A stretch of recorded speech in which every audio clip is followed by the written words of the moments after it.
कहाँ से क्लास है? 18/7/67 का। बात चल रही थी, बाप जब आते हैं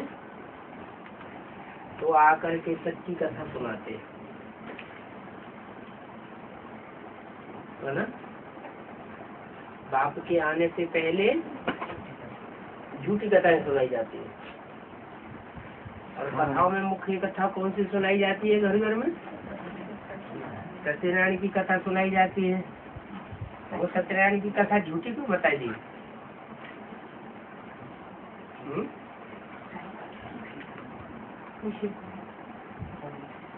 सत्यनारायण की कथा को झूठा क्यों बताई दी है? एक तो उस कथा से नर से नारायण कोई बनता नहीं, क्योंकि झूठी कथा है तो नर से नारायण बनेंगे कैसे? और दूसरी बात, लीलावती कलावती लकड़हारा की कथा सुनाते हैं। वास्तव में सत्यनारायण की कोई जीवन कहानी तो सुनाते नहीं। अभी बाप आकर के सत्यनारायण बनने वाली जो आत्मा है उसके 84 जन्मों की सच्ची कथा आकर के सुनाते हैं। कहते हैं तुम बच्चों को इस कथा में कोई संशय नहीं आना चाहिए। क्या झूठी कथा सुनते रहे और तो बड़े ध्यान दे करके और बड़ी श्रद्धा विश्वास पूर्वक सुनते रहे, और यहाँ जब मैं सच्ची कथा सुनाता हूँ तो क्या होता है? कुछ ना कुछ संशय संशय निश्चय अनिश्चय ये आता रहता है। तो बोला जिनको संशय आता है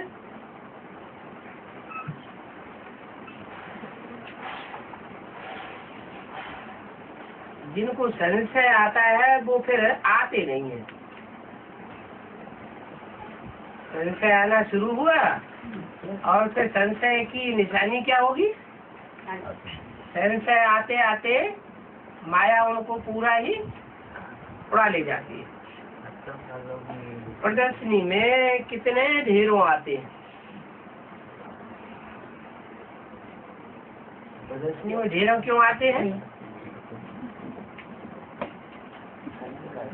क्योंकि पंप एंड शो है ना, तो प्रदर्शनी में ढेरों के ढेरों आ जाते हैं।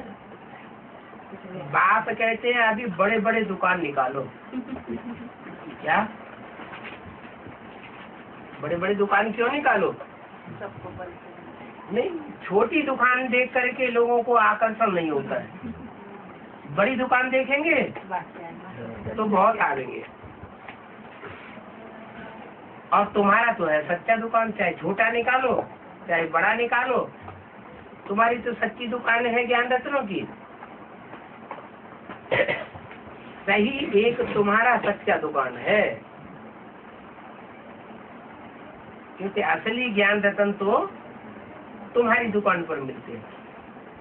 और जितने गुरु गुसाई हैं, पंडित विद्वान आचार्य हैं, उनकी तो झूठी दुकानें हैं और झूठे रत्न मिलते हैं।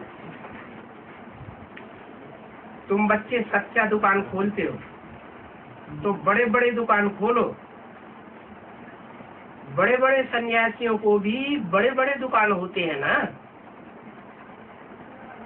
तो बड़े बड़े मनुष्य आ जाते हैं। उनके यहाँ तो हद के बड़े बड़े मनुष्य आते हैं, हद की धन संपत्ति वाले आते हैं। और तुम्हारी दुकान में बेहद के बड़े बड़े ज्ञानी आत्माएं, जिन बच्चों को बाप प्यार करता है। मुझे कौन से बच्चे प्रिय हैं? ज्ञानी तू आत्मा मुझे बच्चे प्रिय है। जो जितना ज्ञानी होगा उतना ज्यादा योगी भी बनेगा। ज्ञान माना जानकारी। जानकारी ज्यादा होगी तो याद भी अच्छी आएगी। पहचान कम होगी, जानकारी कम होगी तो याद भी उतनी अच्छी नहीं आएगी। शंकराचार्य बड़ा है ना, तभी तो इंदिरा गांधी भी उनके पास जाती है। कि तो आज की दुनिया के हिसाब से बताया। वो जो शंकराचार्य है वो तो इस जन्म का शंकराचार्य है। हद का है ना। और तुम्हारी बेहद की जो दुनिया है उसमें तो बेहद का शंकर आचार्य है। क्या बेहद माना? जो भी 84 जन्म है उन 84 जन्मों में उसका रुतबा बाला है, एक जन्म की बात नहीं है। तो यहाँ तो बहुत बड़े बड़े आना चाहिए। फिर बड़े बड़े लोग आते क्यों नहीं है? क्योंकि नहीं, क्योंकि बाप जिसमें आते हैं वो बहुत साधारण होता है। तो साधारण को देख करके कोई जल्दी समझ नहीं सकते।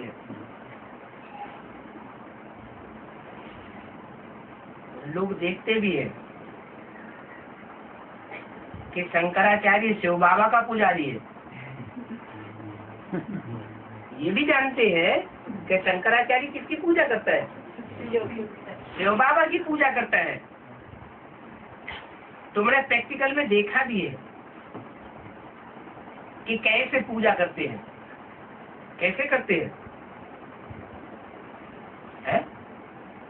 जब वो पूजा करते हैं तो कैसे पूजा करते हैं? मान लो आकर आरती उतारते हैं, शिव की आरती मंदिर में उतारते हैं तो क्या करते हैं? शिव की आरती उतारने वाला जो है वो पहले शंकराचार्य की आरती उतारेगा, फिर शिव के मंदिर में जाकर के जड़ मूर्ति की आरती उतारेगा, फिर देवताओं की आरती उतारेगा। ऐसे करता है ना। तो मैंने प्रैक्टिकल में देखा भी है कैसे पूजा करते हैं। वो तो कभी पूज्य नहीं हो सकता है। बाबा को गुस्सा आ गया। वो शिवो हम मानने वाला, शिवो हम कहने वाला, वो कभी भी पूज्य नहीं हो सकता है। पुजारी भक्त तो सभी है ना। भक्त भक्त को माथा कैसे टेकेंगे? शंकराचार्य भी पुजारी, उनके भक्त भी पुजारी। पुजारी पूज्य को माथा टेकते हैं, उनको भी प्रेम से समझाना है। किनको? शंकराचार्य को। उनको भी प्रेम से समझाना है, तभी तो समझेंगे। प्रेम से जब समझेंगे कि तुम कहते हो शिवो हम, अब एक शंकराचार्य तो है नहीं, ढेरों शंकराचार्य हैं और सब कहते हैं शिवो हम। तो असली शिव कौन है? शिव सारे जगत का कल्याण करने वाला शिव तो एक होगा या अनेक होंगे? अनेकों की मत से ये दुनिया का कल्याण होगा क्या?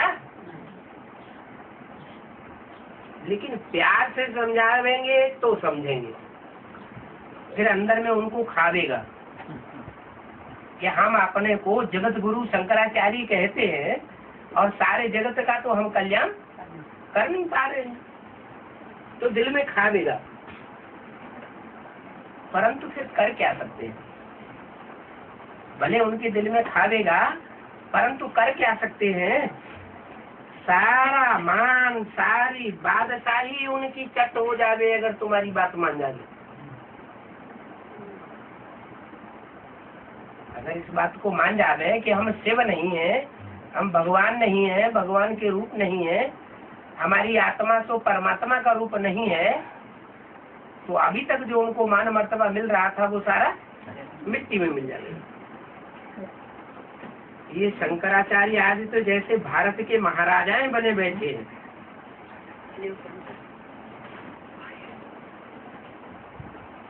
महाराजा बने बैठे हैं। महाराजा तो लक्ष्मी नारायण को कहा जाता है। लक्ष्मी नारायण कोई निवृत्ति मार्ग वाले होते हैं क्या? परंतु ये तो महाराजा बने बैठे हैं। सभी उनको माथा टेकते हैं, राजाएं भी माथा टेकते हैं। जो बड़े बड़े राजाएं हैं वो भी जाकर उनके माथा टेकते मना अपनी बुद्धि को उनके सामने झुकाए देते। उनका शास्त्रों पर वाद विवाद कैसे चलता है कि तुम जानते हो क्या क्या कहते हैं। तो बाबा कहते हैं कि बच्चों ने भी देखा था, ऐसे युद्ध करते हैं कि जो आपस में लड़ भी पड़ेंगे।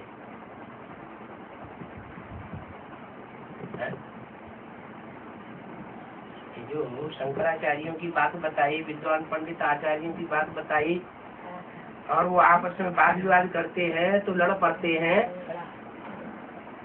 इसकी शूटिंग कहाँ होती है? कैसे? ब्राह्मणों की संग में भी, दुनिया में भी, चाहे बेसिक नॉलेज हो चाहे एडवांस नॉलेज हो, बेसिक नॉलेज की जड़ें और एडवांस नॉलेज के बीज, अपने अपने ग्रुप के जो मुखिया होते हैं वो आपस में ऐसा वाद विवाद करते हैं कि आपस में लड़ पड़ते हैं। सत्युग में तो शास्त्र आदि की पूजा होती नहीं, न वहाँ कोई लड़ाई झगड़ा होता है। क्यों नहीं होता है? आत्मिक स्थिति में वहाँ आत्मिक स्थिति होती है, आत्मिक प्यार होता है।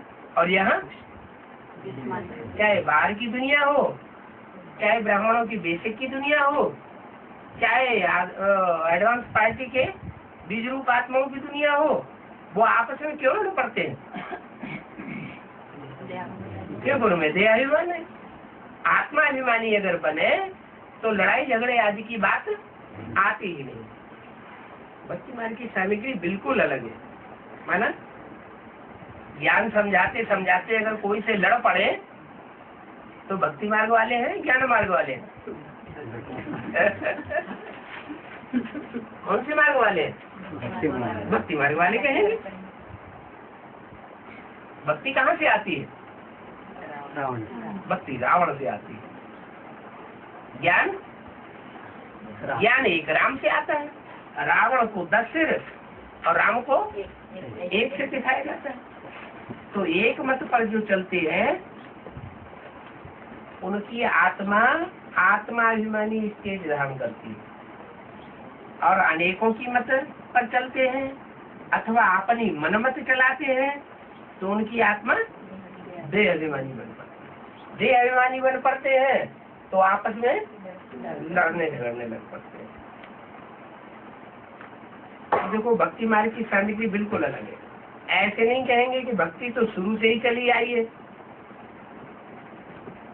नहीं, शुरू तो दुनिया शुरू सतयुग से शुरू कहेंगे। हर चीज शुरू में सतो प्रधान, बाद में तमो प्रधान बनती है। तो दुनिया भी शुरू में सतो प्रधान थी या तमो प्रधान थी? शुरू में सतो प्रधान थी। तो जब सतो प्रधान दुनिया थी तब भक्ति थी क्या? भक्ति तो रावण के अनेक सिरों से आती है। वहाँ भक्ति कहाँ थी? वहाँ तो एक ने दुनिया स्थापन की थी। एक सदगुरु के द्वारा सबकी सदगति हुई थी। तो शुरू से भक्ति नहीं चली आई है। नहीं, ज्ञान से होती है सदगति अर्थात ज्ञान कहाँ से आता है? ज्ञान आता है एक बाप से।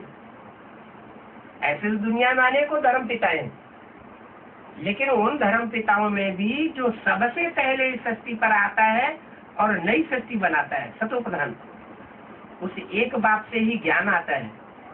और बाकी बाद में द्वापर युग से जो भी धर्म पिताएं आते हैं उनसे अज्ञान आता है। संगम युग में, संगम युग में ज्ञान कहाँ से आता है और फिर अज्ञान कहाँ से आता है?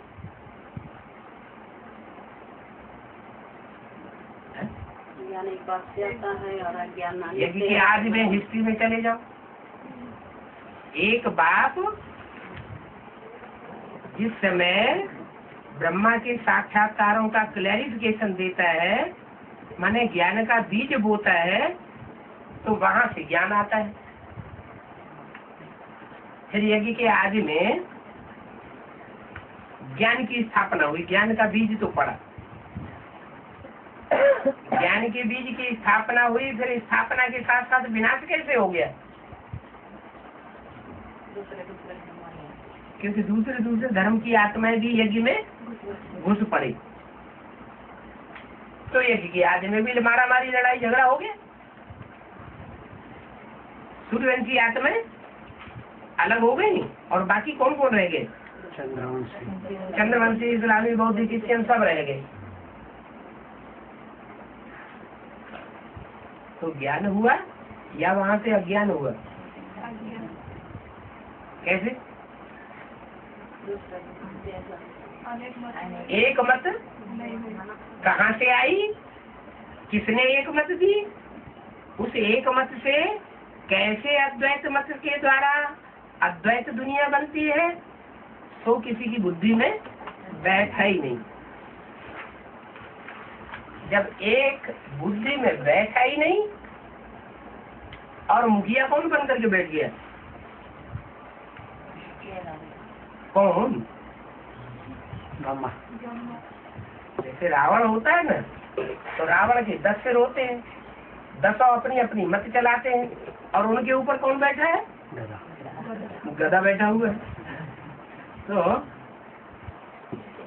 वो ज्ञान जो फैलता है, उस ज्ञान से संसार का कल्याण हो नहीं सकता। फिर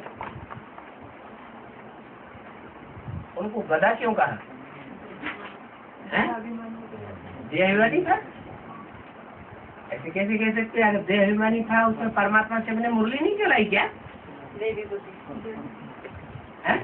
मुरली तो चलाई, लेकिन मुरली में ही ये बात कह दी, मैं इस ब्रह्मा को थोड़ा ही समझाता हूँ, मैं इस ब्रह्मा से बात नहीं करता, मैं तुम बच्चों से बात करता हूँ। क्यों? ऐसी नफरत किस बात की हो गई? जो ब्रह्मा से बात नहीं करते और तुम बच्चों से बात करता है, ऐसी नफरत क्यों दिखाई? बच्चा फिर मुरली में ही बताया, रूहानी बात रूहानी बच्चों से बैठ बात करते हैं। क्या? देहाभिमानी जो भी हो, चाहे बैल हो, चाहे गधा हो, चाहे कोई भी हो, जानवर बुद्धि हो, उनसे मैं बात नहीं करता हूँ। ऐसे तो भक्ति मार्ग में भगवान के अनेक अवतार दिखाए, लेकिन मनुष्य अवतार दो ही है, राम और कृष्ण, और बाकी सब जानवरियत के अवतार दिखाई दिए। तो जो जानवरियत के अवतार दिखाए हैं, उनकी तो बात ही छोड़ दो, लेकिन जो मनुष्य अवतार दिखाए हैं, कौन कौन? राम और कृष्ण। उनमें कृष्ण के बारे में क्या बोल दिया? बच्चा बुद्धि। नहीं, बच्चा बुद्धि तो है, लेकिन ऐसा बच्चा बुद्धि है कि खुद ही गीता का भगवान बन के बैठ जाता है। गीता माता और गीता माता का खुद ही गीतापति भगवान बन के बैठ गया, तो ये तो बहुत अनर्थ हो गया। बच्चा बुद्धि यानी उसकी बुद्धि में कुछ भी बैठा नहीं, कुछ भी नहीं बैठा। तो जो भी मुरलियां उनके द्वारा सुनाई गई, उन मुरलियों से किसी का भी कोई कल्याण नहीं हुआ। क्यों नहीं हुआ? क्योंकि बच्चा बुद्धि की अंदर कोई बात की गहराई बैठती नहीं। भगवान ने तो उन मुरलियों के द्वारा राजयोग सिखाया, राजयोग सिखाया, तो बच्चा बुद्धि ने क्या राजयोग सीखना है? राज की बात बच्चे सीखेंगे क्या? राज की बात बच्चों की बुद्धि में तो बैठ न सके। तो जो मुखिया है, उसी की बुद्धि में राज की बात नहीं बैठी, तो उसके अंदर में जो और हैं, उनकी बुद्धि में वो बातें बैठेंगी। तो बेसिक नॉलेज में चलने वाले अभी भी जितने बैठे हुए हैं, उनमें से किसी की बुद्धि में मुरली का असली राज क्या है, अभी भी किसी की बुद्धि में नहीं बैठा हुआ। सिर्फ तोते मास्टर कहते रहते हैं, लोगों को समझाते रहते हैं शिव शंकर अलग अलग है। कोई पूछे क्यों अलग अलग है? भक्ति मार्ग में तो शिव शंकर को मिला के एक कर दिए, तो नहीं शिव शंकर अलग अलग है। ज्यादा कोई पूछेगा तुम एडवांस शंकर पार्टी को तो बड़ा अरे उसके राज को तो समझो। शिव शंकर जो है भक्ति मार्ग में मिला के एक क्यों कर दिया, इसलिए कर दिया कि और कोई भी देवता ऐसा नहीं है जो शिव की याद में इतना तल्लीन हुआ हो, जो शिव समान बाप समान बन गया। बाप समान एक ही देवता बनता है, न ब्रह्मा न विष्णु न कोई दूसरा देवता देवी देवता। इसलिए उस एक देवता को शिव के साथ मिला ही दिया गया, तो शिव शंकर एक कर दिया है भक्तों ने। भक्त बेचारे इस बात को नहीं जानते कि शिव शंकर एक कैसे हो जाते हैं। कैसे हो जाते हैं? लब में लीन हो जाते हैं तो एक हो जाते हैं। ऐसे ही उन भक्तों की बुद्धि में ये बैठता ही नहीं कि गीता का भगवान कृष्ण नहीं है, शिव है।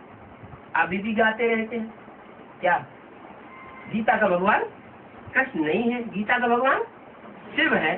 अच्छा, गीतापति भगवान शिव है तो गीतापति भगवान गीता ज्ञान सुनाएगा तो साकार में सुनाएगा, मुख के द्वारा सुनाएगा, या बिंदी में से आवाज आएगी? साकार में सुनाएगा। लेकिन जैसे मुसलमान लोग कहते रहते अल्लाह मियाँ ने ये फरमाया, अल्लाह मियाँ ने वो फरमाया, तो फरमाया क्या ऊपर से आवाज आई? अर्थ में से आवाज आती है क्या? अल्लाह मियाँ कैसे फरमाता है? तो उनकी बुद्धि में नहीं बैठता। तो गीता का भगवान कृष्ण नहीं है कहते हैं, लेकिन बुद्धि में बैठता नहीं कि कृष्ण की आत्मा के तन में ही अंतिम जन्म में शिव परमात्मा जो वाणी चलाते हैं उससे वो गीता का भगवान नहीं बनता है। वो कौन सा पार्ट बजाता है? पति का पार्ट नहीं बजाता। वो पार्ट कौन सा बजाता है? माता का पार्ट बजाता है।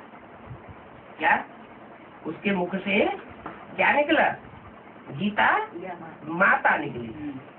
गीता माता, माता होती है साकार और बाप होता है निराकार। जितनी निराकारी बुद्धि होगी उतनी ज्ञान की गहराई में ज्यादा जाएगा, और जितनी साकारी बुद्धि होगी उतना ईश्वरीय ज्ञान बुद्धि में नहीं बैठेगा। तो आज तक भी ब्रह्मा कुमार बुद्धियों में ये नहीं बैठ रहा है कि गीता का साकार भगवान वास्तव में इस सृष्टि पर कौन है। वो क्या समझते हैं? ब्रह्मा को गीता का भगवान साकार में समझते हैं। लेकिन अगर गीता का भगवान ब्रह्मा है साकार में, गीता का भगवान ब्रह्मा है, तो फिर गीता माता कौन? माता भी चाहिए और पिता भी चाहिए। माता की क्वालिटी है बच्चे को जन्म देना और बच्चे की पालना करना सहनशीलता पूर्वक। माँ जितनी सहनशीलता पूर्वक बच्चे की पालना कर सकती है उतना दुनिया में कोई और नहीं कर सकता। पुरुषों में तो ये ताकत ही नहीं कि बच्चे की प्यार पूर्वक पालना कर सके सहनशीलता पूर्वक। और वो तो फिर है ब्रह्मा। ब्रह्मा ने बड़ी से बड़ी माँ, दुनिया की इतनी बड़ी माँ और कोई बड़ा कार्य करती ही नहीं। माँ का बड़े से बड़ा कार्य क्या है? सहनशीलता। तो ब्रह्मा के द्वारा सहनशीलता का पार्ट बजाया, माना वो मुरली ने कमाल कर दिया। ऐसे ऐसे बिच्छू टिंडन जैसे बच्चे यज्ञ में प्रवेश करते रहे जो दूसरे दूसरे धर्मों के भ्रष्ट से भ्रष्ट धर्मों से गुजर करके आए हैं, और उन बच्चों को सहन किया। कितना तक सहन किया? इतना तक सहन किया कि उन बच्चों ने उनका हार्ट फेल भी कर दिया, तो भी अभी भी वहीं वो आत्मा जाकर के उनकी सेवा कर रही है। कितना मोह होता है बच्चों में माता का।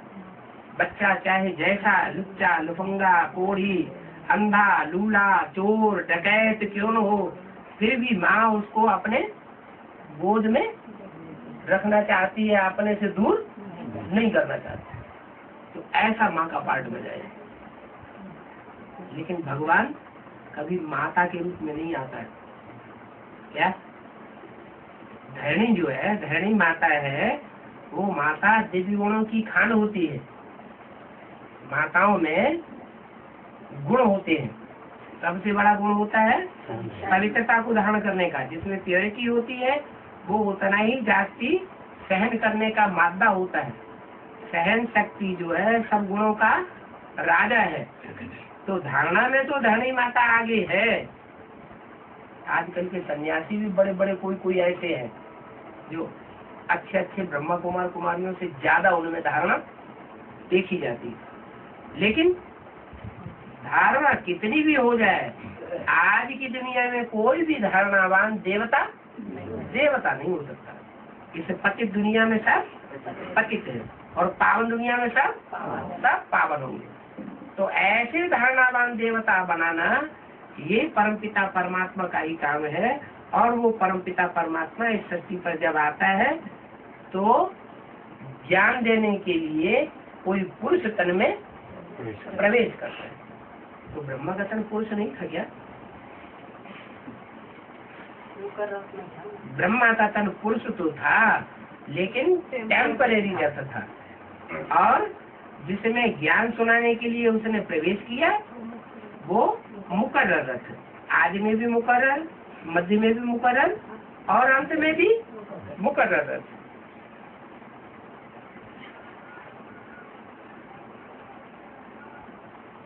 संपूर्ण निर्विकारी और संपूर्ण विकारी किसको कहेंगे?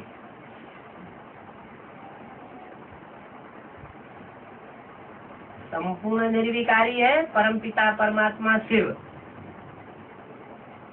भले जिसमें प्रवेश करता है वो संपूर्ण विकारी है। क्रोध आता है तो सारी दुनिया का संहार करा देता है। इतने ज्यादा क्रोधी तो और दुनिया में कोई होगा ही नहीं। क्रोध से होता है विनाश। क्रोध भी इम्प्योरिटी की निशानी है या नहीं है? क्रोध भी इम्प्योरिटी की निशानी है। इम्प्योरिटी से होता है विनाश और प्योरिटी से होती है स्थापना।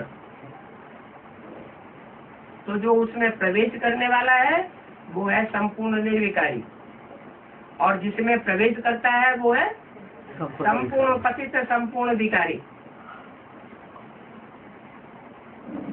संपूर्ण निर्विकारी एवर प्योर परमपिता परमात्मा संपूर्ण विकारी संपूर्ण पतित में क्यों प्रवेश करते हैं? उसका उत्थान करने के लिए। क्योंकि बाप नहीं देखता कौन पतित है, कम पतित है या ज्यादा पतित है। वो घृणा नहीं करता है। क्या वो तो आता ही किस लिए है? पतितों को पावन बनाने के लिए। तो जिसमें प्रवेश करता है पतितपना नहीं देखता, सिर्फ ये देखता है कि सच्चाई किसमें कितनी। भले कोई शराब पीता हो, बहुत पतित हो, लेकिन देखा जाता है कि शराबियों में भी सच्चाई होती है। बहुत सच्चे होते हैं, कुछ नहीं छुपा देंगे। वो तो हद की बात होगी। या तो है बेहद की बात। परमपिता परमात्मा जब इस सृष्टि पर आते हैं तो दुनिया के सच्चे से सच्ची आत्माओं को पकड़ते हैं नंबरवार। और उनमें जो सबसे जास्ती सत्य है, जिसकी यादगार में सत्यनारायण की कथा सुनाई जाती है, उस सच्चे की कथा ही आकर के सुनाते हैं। क्या सत्यनारायण की कथा आकर के सुनाते हैं सच्ची कि कैसे ये पावन था, फिर कैसे ये पतित बनता है।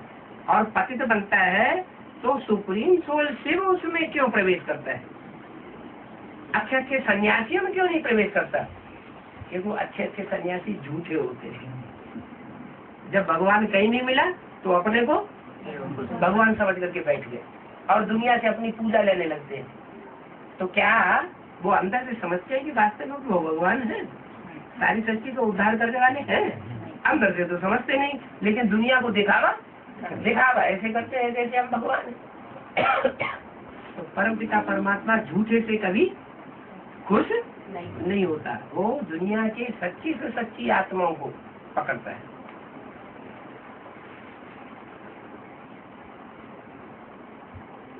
यहाँ है संपूर्ण अधिकारी और वहाँ होंगे संपूर्ण निर्विकारी। यहाँ भी नंबरवार संपूर्ण अधिकारी और वहाँ भी संपूर्ण निर्विकारी, वो भी नंबरवार होंगे। कहाँ?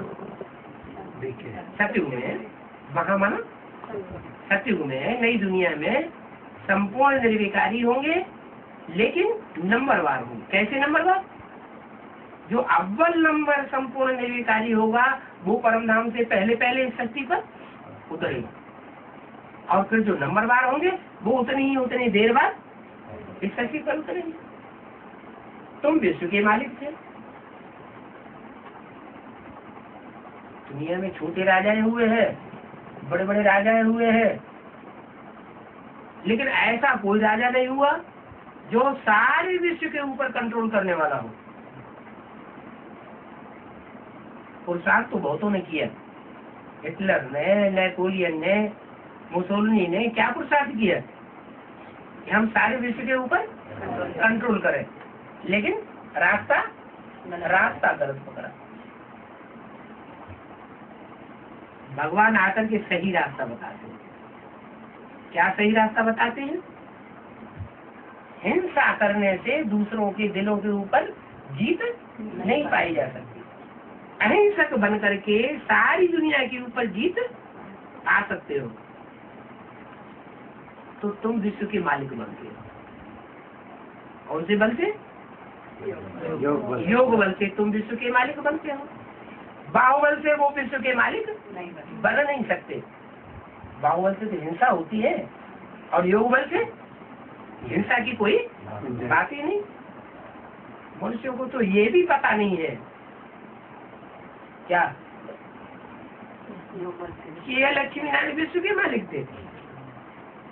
उन्होंने शास्त्रों में क्या लिख दिया है? मनुष्यों ने लक्ष्मी नारायण के बारे में शास्त्रों में क्या लिखा है कि सतयुग में किसका राज्य था? लक्ष्मी नारायण का राज्य। उनकी बुद्धि में ये नहीं है। उनकी बुद्धि में सतयुग में लक्ष्मी नारायण का राज्य था। और बाबा कहते हैं जब हम बेसिक नॉलेज में थे तो क्या समझते थे? यही तो समझते थे। क्या समझते थे? कि ब्रह्मा बाबा सतयुग में जाकर के पहले नारायण बनेंगे और मम्मा नारायणी बनेगी। इससे ऊंचा पद और कोई होता ही नहीं। ये नहीं जानते थे कि सतयुग के मालिक सबसे ऊंचे नहीं होते। सतयुग के मालिक से भी ऊंचा और कौन होता है? सतयुग दुनिया का ऊंचते ऊंची युग है। भले ऊंचते ऊंची युग है, 4 युगों में सबसे ऊंचा युग सतयुग है, बहुत श्रेष्ठ युग है। लेकिन फिर भी वो सतयुग में जो लक्ष्मी नारायण जन्म लेते हैं उनको जन्म देने वाला कौन होगा, ये किसी की बुद्धि में नहीं आया। आना चाहिए या नहीं आना चाहिए? नहीं आया। अभी बाप आकर के बताते हैं कि सतयुग में जो लक्ष्मी नारायण होते हैं वो तो हद के हैं, 9 लाख के ऊपर ही राजा होंगे। और तुम तो सारे विश्व के राजा बनते हो, महाराजा बनते हो। तुमसे बड़ा कोई महाराजा इस धरती पर न बना है न बनेगा। तुम सूर्यवंशी महाराजा थे। बाप आकर के सूर्यवंशी चंद्रवंशी राजाएं बनाते हैं बस, और तो कोई धर्म भी नहीं होता है। माने धर्म नहीं होता है और सब क्या हुए? सतयुग त्रेता में और कोई धर्म होता ही नहीं। वहाँ तो सब एक ही धर्म के होते हैं। बच्चों ने गीत भी सुना है ना कि आखिर वो दिन आया। कौन सा दिन? जबकि हम बेहद के बाप से आकर के मिलते हैं। जो दुनिया में राजाएं थे वो तो हद के बाप से वर्षा लेते हैं। भले सतयुग का आदि नारायण हो, जो सतयुग में आदि का नारायण होगा सतयुग का, वो भी किससे वर्षा लेगा? अपने बाप से ही वर्षा लेगा। और हम बेहद के बाप से वर्षा लेते हैं और एक जन्म का वर्षा नहीं लेते हैं, जन्म जन्मांतर का वर्षा लेते हैं। 21 जन्म का भी वर्षा लेते हैं और 21 जन्मों के आधार पर 63 जन्मों का भी हिसाब किताब बन जाता है। तो आखिर वो दिन आया जबकि हम उस बेहद के बाप के बने। हद के बाप से हद का वर्षा मिलता है, भले कोई को राजाई का वर्षा मिला हो, लेकिन वो हद के एक जन्म का वर्षा, और हमको बेहद के बाप से बेहद का वर्षा मिलता है। हम उस बाप से आकर के मिले हैं, बेहद का वर्षा पाने के लिए पुरुषार्थ करते हैं। एक जन्म का वर्षा पाने के लिए पुरुषार्थ नहीं करते। आजकल के minister, prime minister, chief minister बनने वाले खून पसीना एक कर देते हैं 4-6 वर्ष के लिए कुर्सी पाने के लिए, और वर्षा किससे पाते हैं? प्रजा के एक एक मनुष्य की उन्हें चिरौड़ी करनी पड़ती है। और तुम तो अनेक जन्मों का राजाई का वर्षा पाते हो, तो तुम बेहद का वर्षा पाने के लिए पुरुषार्थ कर रहे हो। वो हद का वर्षा पाते हैं। कोई जरूरी नहीं कि वो हद का वर्षा भी एक जन्म चले या न चले, एक जन्म भी कोई की राजाई चलना जरूरी नहीं है। और तुम्हारा तो 21 जन्म तो पक्का है। सत्य में तो ऐसे नहीं कहेंगे आखिर वो दिन आया आज, तो वहां तो फिर भी वो दिन नहीं कहेंगे कि वो दिन आज आया। वहां तो बाप की स्मृति ही किसी को होगी नहीं, बाप को कोई पहचानेगा ही नहीं। वहां तो जो जन्म जन्म की प्रारब्ध देने वाला है उसको भूल ही जाते हैं। कहाँ? सत्य त्रेता में वो लोग तो समझते हैं बहुत अनाज होगा,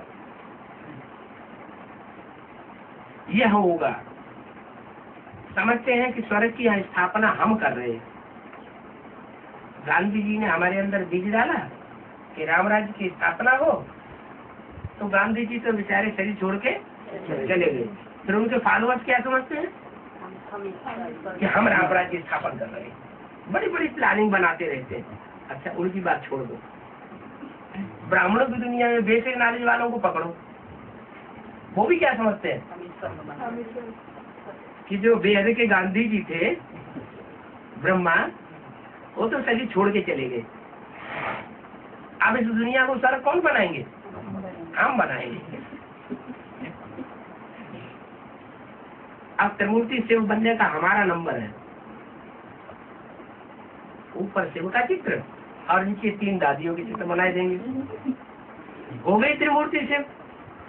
इनके द्वारा नई दुनिया की स्थापना अब होने वाली है। बाप कहते हैं स्वर्ग की स्थापना तो जो सदा शिव है, सदा स्व स्थिति में स्थित होने वाला है, वो ही सृष्टि पर आकर के जब प्रत्यक्ष होता है, सारी दुनिया को स्व स्थिति दिखाई पड़ती है।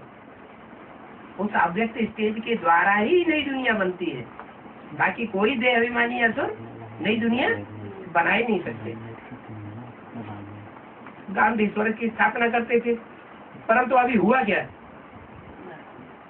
स्वर्ग स्थापन हुआ कि और ही मारामारी की दुनिया बनती चली जा रही, और ही नरक बन गया। जो पहले सुख था वो सुख अब दिखाई नहीं दे रहा है। इससे तो क्रिश्चियंस का जमाना अच्छा था, ईसाइयों का जब राज्य था तो भी ज्यादा सुख था, और अभी तो दुख और ही बढ़ता चला जा रहा है। गांधी जो भूख हड़ताल करते थे,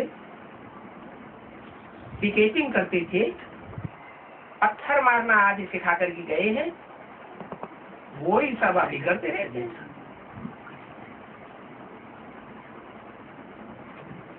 अभी देखो सभी के सामने आ रहा है, समझते हैं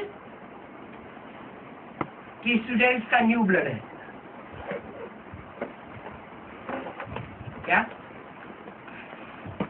हम तो पुराना ब्लड वाले हो गए। कौन समझते हैं? अभी पुराने दीदी दादी दादा है, वो क्या समझते हैं कि हम तो पुरान घंटी हो गए, पुराना ब्लड है, हमारी बुद्धि जामड़ी हो गई, हम तो अब कुछ नहीं कर सकेंगे। अब तो किसका आधार लेना है? न्यू ब्लड वालों का आधार लेना। स्टूडेंट का न्यू ब्लड है कि समझते हैं, ये हमारी बहुत मदद करेंगे। इसलिए गवर्नमेंट इस पर बहुत मेहनत करती है। किनके ऊपर? न्यू ब्लड के ऊपर बहुत मेहनत करती है। और फिर पत्थराज भी यही मारते हैं हंगामा मचाने के लिए। पहले पहले स्टूडेंट को ही छेड़ते हैं। वो बहुत होशियार होते हैं, उनको न्यू ब्लड कहते हैं। छेड़ते है।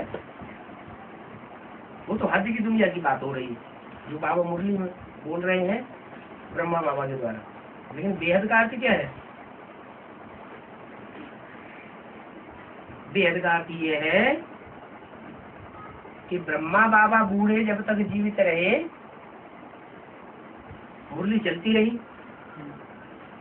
न्यू ब्लड वाले ऐसे नहीं निकले जो संसार में ब्राह्मणों की दुनिया में क्रांति करे। उनके शरीर छोड़ने के बाद जो भी नई नई आत्माएं निकल रही है वो सब न्यू ब्लड है ना, वो एडवांस पार्टी निकली। उनके संकल्पों का खून इतना तीखा है कि उसका सान ही नहीं है। बेसिक नाली वालों के पास उसका जवाब नहीं है। तो हंगामा मचाने के लिए स्टूडेंट्स को कितना छेड़ते हैं।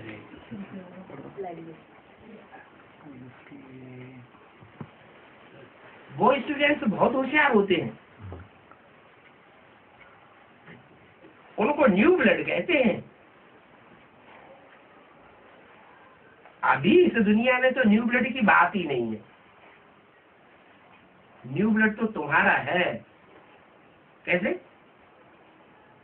कैसे न्यू ब्लड है? उनके अंदर तो पुराना ही खून बह रहा है, पुरानी ही सोच है, और तुम्हारे अंदर नई सोच आ गई है।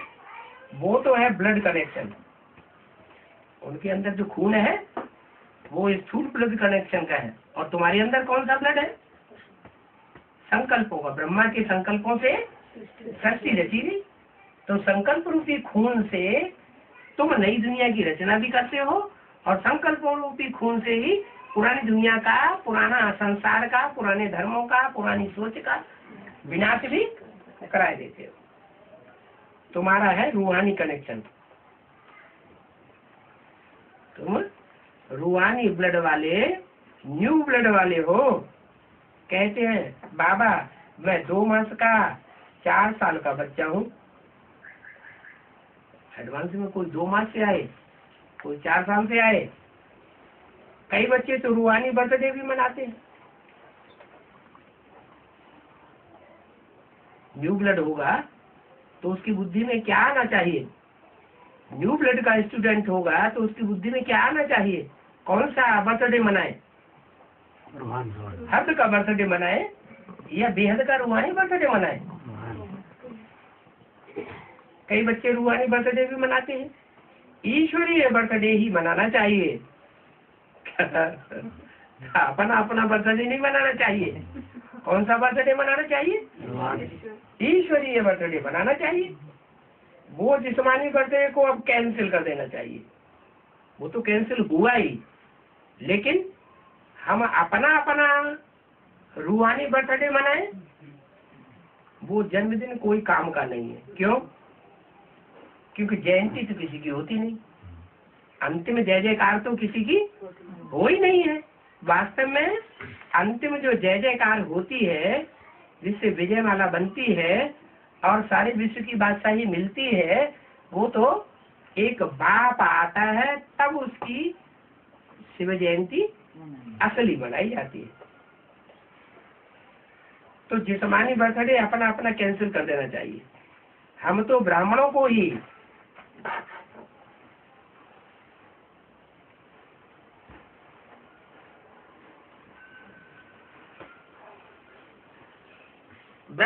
दिखा देंगे। मनाना तो यही चाहिए ना। वो है आसुरी जन्म। और ये है ईश्वरीय जन्म। क्या मतलब? वो है आसुरी जन्म और ये है ईश्वरी जन्म है। वो आसुरी जन्म कौन सा है?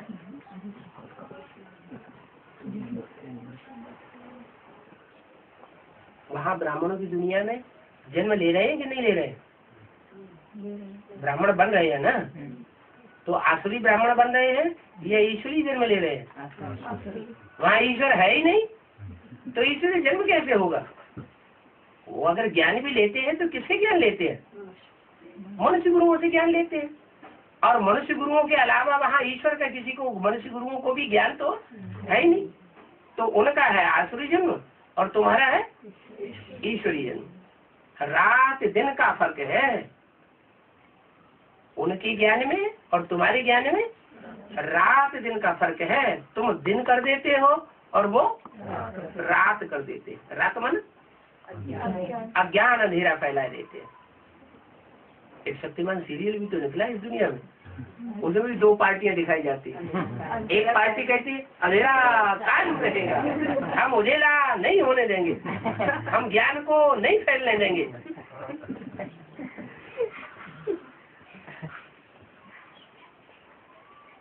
तो रात दिन का फर्क है, परंतु जबकि निश्चय बैठे तब ना, रात दिन का फर्क कब दिखाई पड़ेगा? जिनको निश्चय बैठा होगा उनको रात दिन का फर्क दिखाई पड़ेगा। नहीं तो क्या करेंगे? इधर भी आते रहेंगे उधर भी जाते रहेंगे, उन्हें फर्क ही दिखाई नहीं पड़ता। अरे ज्ञान तो वही है, वही मुरली यहाँ सुनाई जाती है, वही मुरली बाहर सुनाई जाती है। ऐसे भी नहीं कि ईश्वरीय जन्म न मना करके फिर आसुरी जन्म में चले जाने। उनको इधर निश्चय बैठता है, फिर इधर से निश्चय उखड़ जाता है, फिर ब्रह्म कुमारी हो जाके घुस बैठते हैं।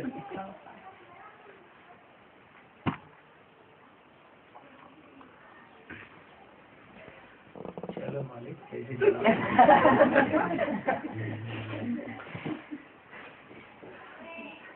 तो ऐसे भी होता है क्या? वो कोई ईश्वरी जन्म में आकर के फिर कहाँ चले जाते हैं? आसुरी जन्म में चले जाते हैं।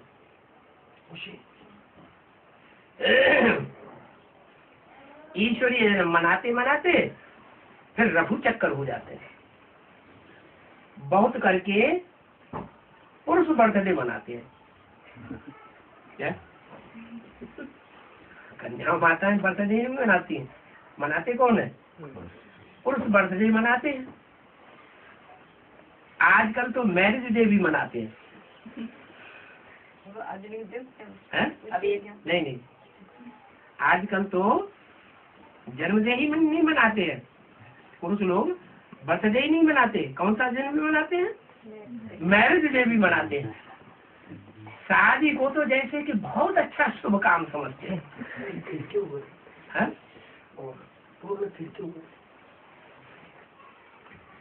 नहीं रहने दो।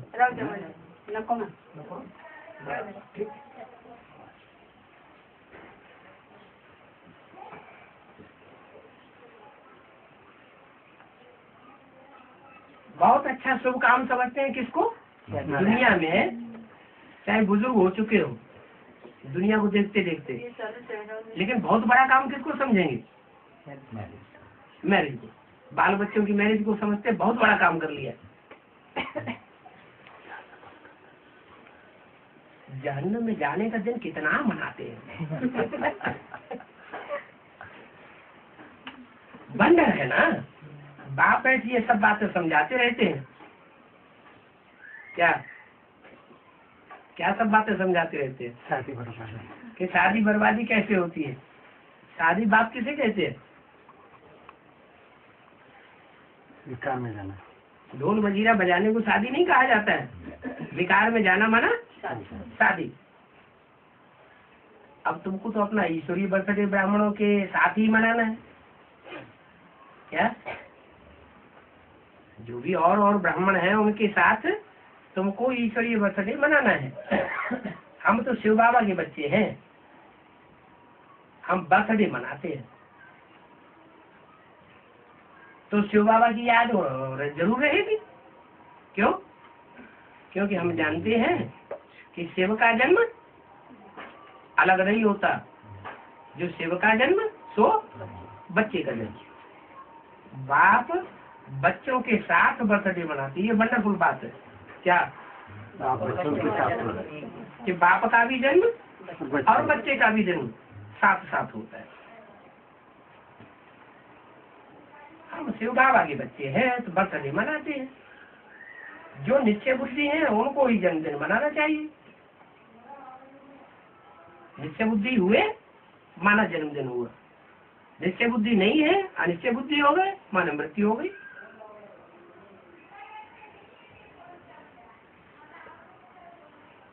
वो आसुरी जन्म है।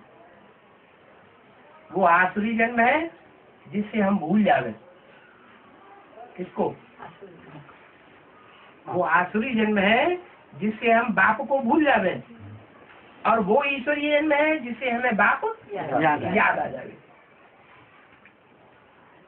ये सब बाबा राय उनको देते हैं जो कि पक्के निश्चय बुद्धि हो। जन्मदिन मनाने की राय किसको देते हैं? जो पक्के निश्चय बुद्धि हो उनको जन्मदिन मनाने की राय देते हैं। और जो ऐसे हो आज निश्चय बुद्धि है और कल मिट्टी के ढेले की तरह टूट पड़ते हैं। मिट्टी का ढेला होता है, ठोकर लगती है, टूट पड़ते हैं। दुनिया में तो समझते हैं ना, ठिक्कर बिस्तर में भी भगवान आता है। तो भगवान ठिक्कर बिस्तर में आ गएगा। ठिक्कर माने मिट्टी का ढेला। मिट्टी का ढेला होता है, उसमें थोड़ी ठोकर लगे तो टूट जाता है। ऐसे भी ज्ञान में चलने वाले हैं कि थोड़ी सी माया की ठोकर लगती है और ज्ञान में से ऊपर पड़ते हैं। तो ये बाबा राय उनको देते हैं कि जो पक्के निश्चय बुद्धि है। अगर कभी कभी निश्चय आता रहता है तो उनको ये राय नहीं देते हैं। जो पक्के निश्चय बुद्धि हो, अटल रहने वाले हो, एक बार बाप के बच्चे बन गए तो अमरनाथ के अमर बच्चे बन के रहे, उनको जन्मदिन मनाना चाहिए। बस अब हम तो बाबा के बन गए। क्या? हम तो बाबा के बन गए एवरलास्टिंग। फिर हम तो बते सुगते हो जाएंगे। बाप की याद में मरेंगे तो दूसरा जन्म भी वैसा ही मिलेगा। क्या? कोई और मनुष्य की याद में मरेंगे तो दूसरा जन्म भी वैसा ही मिलेगा। बाप है एवर प्योर, बाप है एवर प्योर, और एवर प्योर बाप की याद में मरेंगे तो अगला जन्म भी कैसा मिलेगा? एवर प्योर जन्म मिलेगा। नहीं तो कहते हैं अंतकाल जो स्त्री से मरे वैसे आयु नहीं मिले। ऐसे अक्सर होता है। कोई पुरुष शरीर छोड़ते हैं तो सारा जीवन किसको याद किया है? स्त्री को याद किया है। तो अंतमते भी स्त्री याद आ जाती है। तो आजकल कलयुग के अंत में तो सारी स्त्रियां कैसी बन जाती हैं? जो भी स्त्री चोला है वो अबला बन जाता है या शिव की शक्तियां हो जाती हैं? अबला बन जाता है। अबला बन जाता है मतलब निर्बल हो जाती है। निर्बल किस आधार पर हो जाती है? दुनिया में विचार फैला हुआ है ना, तो दस्ती वृत्ति भाषा वो कैसी हो जाती है? विचारी भाषा हो जाती है। मान लो अपने पति की महिमा न की और कोई दूसरे व्यक्ति की महिमा करना शुरू कर दिया तो वाचा से क्या हो गया? बेविचार नहीं हो गई। दृष्टि एक में न लगी, दृष्टि कोई दूसरे पुरुष में लग गई और बड़े प्यार से उसको देखना शुरू कर दिया तो दृष्टि कैसी हो गई? बेविचार नहीं हो गई। वृत्ति में जो संकल्प चलते हैं वो संकल्प एक की याद के न चले और औरों की याद के भी संकल्प चल पड़े तो वृत्ति कैसी हो गई? बेविचार नहीं हो गई। तो पुरुष जो है अगर स्त्री को याद करता है और स्त्रियां सब अभी कैसी हो गई? निर्बल हो गई, अबला हो गई, तो उनको याद करने से क्या होगा? अगला जन्म ऐसे ही निर्बल स्त्री का मिलेगा। वैश्या को याद करेंगे तो वैश्या का जन्म मिलेगा। तो कहते हैं अंतकाल जो स्त्री से मरे वैसे योनि मिले। यहाँ पर फिर कहते हैं कि अंत समय में गंगा का तट हो। कहा भारतवर्ष में क्या कहते हैं, भक्ति मार्ग में कहते हैं कि यहाँ जब शरीर छोड़े तो गंगा के किनारे शरीर छूटे, तुरंत गंगा जल लिया और मुंह में डाल दिया। हाँ? ये बात कहाँ की है? कैसे? हाँ, ऐसा किनारा हो जहाँ हमको ज्ञान जल तुरंत मिले, शरीर छूटे तो तुरंत ज्ञान जल मिल जाए, माना हमारी मृत्यु न होने पाए, हम सीधे अगर गंगा जल मुंह में होगा तो हमारी मुक्ति हो जाएगी। गंगा जल मुख में हो तो प्राण तन से निकले। ये सारी भक्ति मार्ग की बातें हैं जो संगम युग की यादगार है। ज्ञान मुख में होना चाहिए। तुमको तो बाप समझाते हैं शरीर छोटे तो भी तुम सुदर्शन चक्रधारी बन करके रहो। क्या घावड़े ना आने लगे, दुनिया न याद आने लगे, देह और देह के संबंधी याद ना आने लगे, इतनी प्रैक्टिस हो जावे ईश्वरीय सेवा की कि सिवाय बाप और ज्ञान के और कुछ भी याद ना आवे। बुद्धि में बाप और चक्र की याद ही बनी रहे बस। सो जरूर जब याद करेंगे तो ही अंतकाल में याद आवेगा। अंतकाल में किसको याद आवेगा? जो यहाँ प्रैक्टिस जास्ती करेंगे। अभी संगम युग में ज्ञान में आने के बाद जो लगातार याद में ही रहेंगे, ईश्वरीय सेवा में रहेंगे तो भी याद आएगा। जिसकी सेवा करेंगे वो याद आएगा कि नहीं? जरूर याद आएगा। बाप कहते हैं सेवाधारी बच्चे मुझे बहुत याद आते हैं। कोई भी बाप दुनिया का होता है तो कौन से बच्चे को याद करता है? जो बाप की दुकान ज्यादा संभालता है बाप उसको याद करता है। तो ये भी बाप है। उन बापों का धंधा होता है लौकिक और इस बाप का धंधा है अलौकिक। तो ये बाप भी उन बच्चों को जास्ती याद करते हैं जो अलौकिक धंधे को जास्ती संभालते हैं। तो बाप जिन बच्चों को याद करेगा उनको याद तीखी आएगी, कमजोर याद आएगी? क्यों तीखी याद आएगी? है जो हम कमजोर आत्माएं हैं, हमारी स्मृति ही कमजोर है तो हम तो फंसे रहते हैं। हमारी आत्मा विकारी है तो हम बार बार स्मृति विकारी करते हैं। लेकिन भगवान बाप जब हमको याद करता है तो वो तो पावरफुल है, तो हमको हमारी याद भी कैसी हो जाती है? पावरफुल याद बन जाती है। इसलिए कभी भी अनुभव करना कि ईश्वरीय सेवा जब हम सात्य के स्टेज में बाप की याद में रह करके किसी की करते हैं और खूब सेवा करते हैं तो इन दोनों अवस्था कैसी रहती है? अवस्था बढ़िया रहती है। क्यों बढ़िया अवस्था रहती है? खुशी का मेवा मिलता रहता है।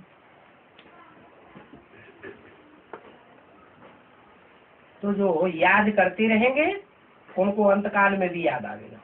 अपने को आत्मा समझ और बाप को याद करो, क्योंकि अब तुम बच्चों को वापस जाना है नंगे होकर के। इस शरीर का जो दुम्ब बुद्धि में भरा रहता है कि मैं शरीर हूँ, देहवान में घड़ी घड़ी आ जाते हैं, दूसरे को देखते हैं तो उसको भी देह के रूप में देखते हैं। तो ये प्रैक्टिस खत्म हो जाए अब 63 जन्मों में। देह अभिमानी 63 जन्मों से पहले कैसे थे? आत्माभिमानी थे, देह याद ही नहीं आती थी।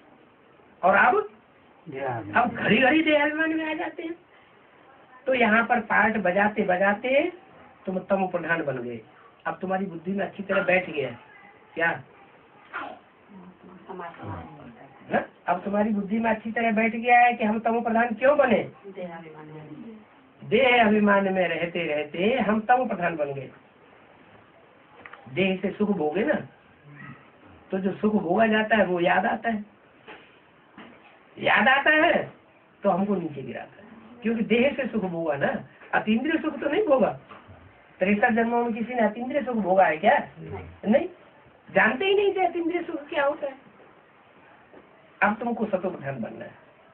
अब फिर सतो प्रधान बनना है, क्योंकि इस समय आत्मा ही अपवित्र है और शरीर है, फिर पवित्र कैसे मिल सकता है? आत्मा रूपी बीज और शरीर रूपी झाड़। बीज पावरफुल होगा तो झाड़ भी पावरफुल बनेगा। बीज सात्विक होगा तो शरीर भी सात्विक मिलेगा। इस समय आत्मा अपवित्र है तो शरीर पवित्र कैसे मिल सकता है? बाबा ने बहुत मिसाल बताई, फिर भी तो जवाहर ही है ना। खाद जीवन में नहीं पड़ती है क्या? खाद जीवन बनाते समय खाद डाली जाती है या सोने में ही खाद पड़ती है? सोने में। जो सोना होता है ना, उसमें या तो चांदी मिला देंगे, या तो तांबा मिला देंगे, या तो लोहा मिला देंगे। तो जेवर में नहीं खाद डाली जाती है, माने शरीर में खाद नहीं पड़ती है, खाद आत्मा में पड़ती है। और जन्म जन्मांतर की खाद पड़ी हुई है, एक जन्म की खाद नहीं है। अभी तो देखो सोना है ही नहीं।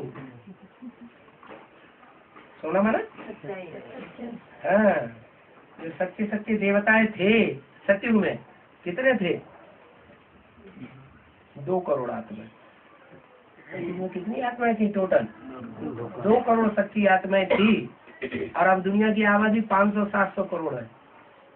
500-700 करोड़ की आबादी में 2 करोड़ आत्माएं दिखाई पड़ेंगी? पता भी नहीं चल रहा है। वो सच्चाई तो है ही नहीं। अभी तो देखो सब से लेते रहते हैं क्या? जो सच्चा होगा वो अपनी कमाई खाना पसंद करेगा या उधार लेता रहेगा, जिंदगी चलाता रहेगा? सच्चा होगा वो अपनी कमाई खाना पसंद करेगा। जो झूठा होगा, जहाँ से जैसे मिल पाए वहां से उतना लेते रहो। सब से लेते रहते हैं क्या? चाहे नीचे हो चाहे ऊंचे हो, कोई से नहीं होना लेने से मतलब। आजकल तो देखो नोट भी कैसे बनाए। पहले फिर भी कागज अच्छा बनाते थे नोट का, अभी तो नोट भी छोटे करते चले जाते हैं। कागज भी नहीं बचा नोट बनाने के लिए। बच्चे समझते हैं कल ही ऐसा होता आया है। जांच रखते हैं गवर्नमेंट के जो ऑफिसर्स होते हैं, वो एक एक की जांच रखते हैं, लाकर शादी खोलते रहते हैं। जब किसी का झाड़ू लिया जाता है, चोरी कर लेता है कोई स्कूल, मान लो किसी ने चोरी की और किसी को शक पड़ गया यही है, तो उसका क्या करेंगे? सारा झाड़ू लेंगे। झाड़ू लेंगे माना अब तो सारा कपड़े अपने खोल काट के देखते हैं कि इसके पास कहाँ छुपा हुआ रखा है। जब किसी का झाड़ू लिया जाता है ना, ऐसे सारा झाड़ू लेते हैं। गायन भी है ना, क्या गायन है? किसकी दबी रही धूल में किसकी राजा खाए, किसकी ले जाएंगे चोटा, किसकी आग जलाए। राजा कैसे खाएगा? जो इनकम टैक्स है ना, वो एक एक की पधरौनी करेगा, किसी को छोड़ने वाला नहीं है।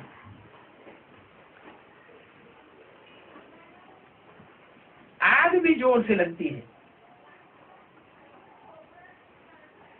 तुम बच्चे जानते हो ये सब तो होना ही है। इसलिए बैगेज अब तुम तैयार कर रहे हो।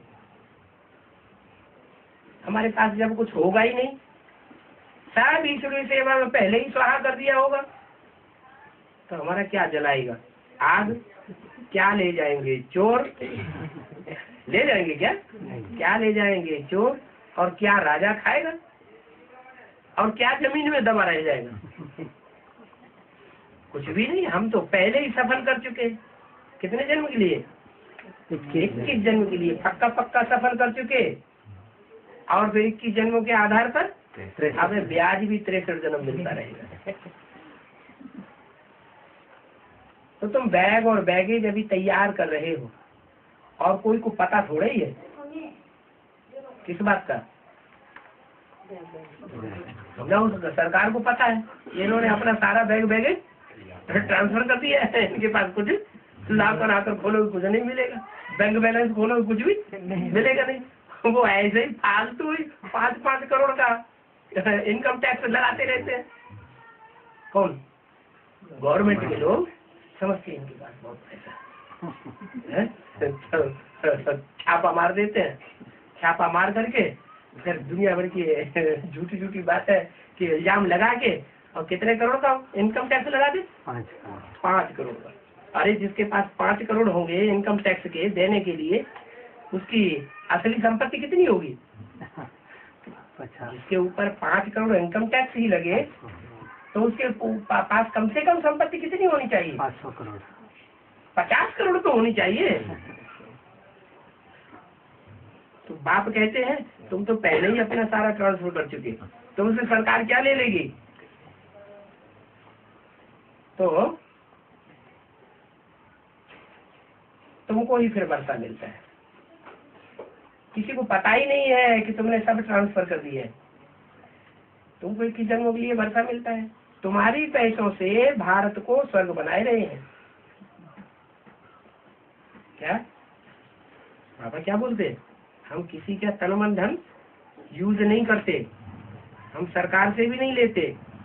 हम क्या करते हैं? अपने ही तन मन से अपनी राजधानी स्थापन कर रहे हैं। तो तुम्हारे पैसों से भारत को स्वर्ग बनाए रहे हैं। उस स्वर्ग में फिर तुम ही वास करेंगे। बाप कहते हैं कि तुम अपनी पढ़ाई से अपने को अपने आप ही तिलक देते हो। भक्ति मार्ग में क्या कहते हैं? गीत गाते हैं, तुलसीदास चंदन कहते तिलक देत रघुवीर। वो जानते तो है ही नहीं। है बात कहाँ की? है यहाँ की बात कि तुलसीदास वाली आत्मा माने राम वाली आत्मा ज्ञान का चंदन घिसती है।